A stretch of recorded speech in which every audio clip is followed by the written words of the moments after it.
ಕೇಳು.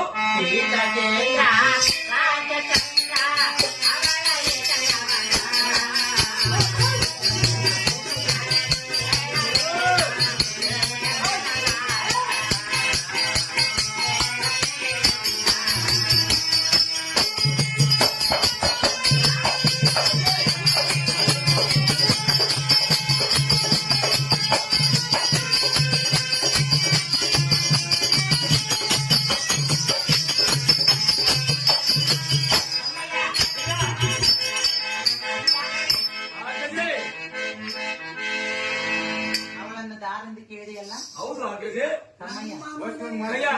ಹೇಳಲೆ ಅದೇನು ಹೇಳು. ಆಗ್ರಜೆ ತಿಳಿಸಲೇಬೇಕು ಅಕ್ಕಯ್ಯ. ನಮ್ಮ ಮನೆಯ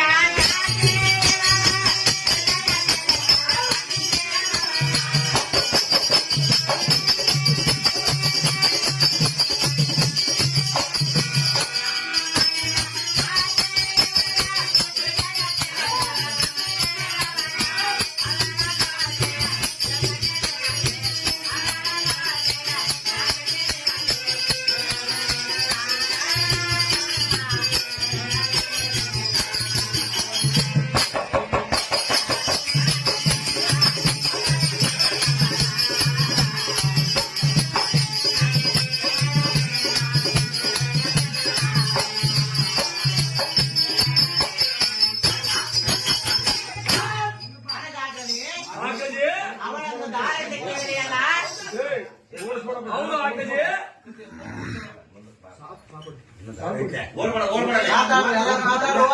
ಕಯ್ಯ ಅವಳನ್ನ ದಾಳನ್ನು ಹೇಳಿದೆಲ್ಲ ಹೌದು ಆಗ್ರಜೆ ಅನಜಾಗ್ರಣಿ ಆಗ್ರಜೆ ರಾಜರು ಎಂದರು ಬಂದು ಕ್ಷೇಮ ಲಾಭವು ತಿಳಿಸುವ ಪದ್ಧತಿ ಉಂಟು ತಮ್ಮಯ್ಯ.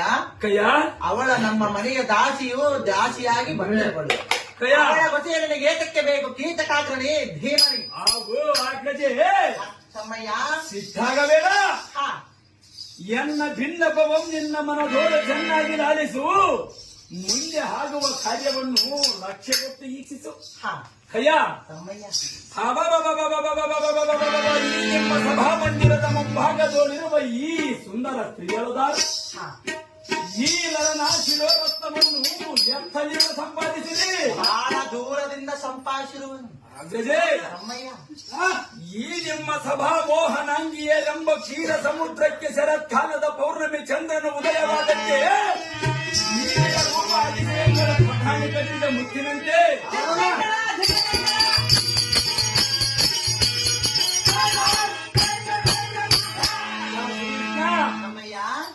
ನೆಟ್ಟನಾದ ಕರದೊಳ ಪಿಡದ ಖಡ್ಗದ ಲಕ್ಷ್ಮಿಯಂತೆ ವಿರಾಜಿಪ ಮಾಣಿಕ್ಯದಂತೆ ನಕ್ಷತ್ರದೊಳ ರೋಹಿಣಿಯಂತೆ ಅಪ್ಸರ ಪ್ರಿಯರೊಳ ಊರ್ವಶಿಯಂತೆ ವನದೊಳ ಮಹಾಮರದಂತೆ ಗುಣದೊಳ ಸೀಮೆಯಂತೆ ಆಹಾ ಎನ್ನ ಮನಾನಂದ ಹರುಷಾಂಗಿರವ ಇವಳ ರೂಪದಲ್ಲಿ ನಂಟಿತು ಜೀವನವೆಂಬ ತರಂಗಣಿಯನ್ನೇ ನಂಟಿತು. ಅಯ್ಯ ಹೇಳದನ್ನು ಕೇಳು. ರಮೆ ಶಾರದೆ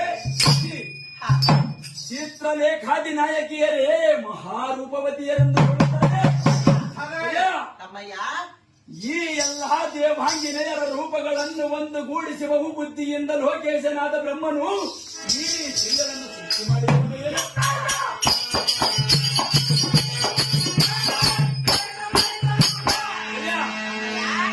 ಮನ್ಮಥ ಮಹಾರಾಜನ್ನು ಎನ್ನೊಳ ಯುದ್ಧ ಮಾಡಬೇಕೆಂದು ಮೋಹನದ ತಿಳಿಗೊಳಿನೊಳ ತೊಳೆದಿಟ್ಟ ಕಪ್ಪು ಹಲಿಗೆಯಂತೆ ಈ ಸುಂದರಿಯನ್ನ ಕಣ್ಣಿಗೆ ಅಂಬಗಳು. ಆಗದೆ ಈ ಸುದತಿ ಮಣಿಯಳ ಹವಯಗಳನ್ನು ವರ್ಣಿಸಿ ಹೇಳಿದೆನು. ಚಿತ್ತವಿಟ್ಟು ಲಾಲಿಸು ಚೆನ್ನಾಗಿ. ಆಗ್ರಜೆ ತಮ್ಮಯ್ಯ ಕಿಂ ಪದ್ಮಂ ಕಿಂ ಮುಖಬಿಂಬಂ ಕಿಂಮಾಜ್ಯೆ ಕಿಂ ಮನೌ ಕಿಂ ದೃಶ್ಯೌ ಖಗೌ ಭುಜೌ ಕನಕ ಕಲಶೌ ಕಿಂ ಕುಚೌ ಸದತ್ಪಾದವ ಕನಕಲಟಿಕಾವ ಕಿಂ ಅವಲ. ಆಗ್ರಜೆ ತಮ್ಮಯ್ಯ ಇದರ ತಾತ್ಪರ್ಯವೇನೆಂದರೆ ಅದೇನು? ಕಿಮ್ಮಿದಂ ಅಂದರೆ ಏನು ಚಂದ್ರನು, ಕಿಂ ಪದ್ಮಂ ಅಂದರೆ ಏನು ಕಮಲವೋ, ಕಿಂ ಮುಖಬಿಂಬಂ ಅಂದರೆ ಏನು ಸ್ಮರಣ ಕರದಿ ಮೆರೆಯುವ ಕನ್ನಡಿಯೋ.